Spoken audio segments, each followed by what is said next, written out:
मुखात सुखाची साखर ठेवून जोडली जन्माची नाती रामाच्या रूपात जपला आई बाळू मामाचे प्रसाद देतो, बाळू मामाचे प्रसाद लड्डू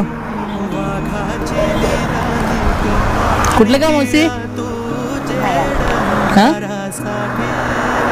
बाळू मामा गेलो होतो, बाकी ठीक आहे ना?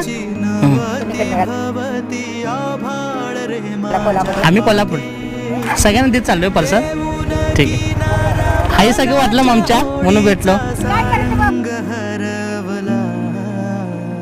ठीक आहे चला आई जाऊ का आई?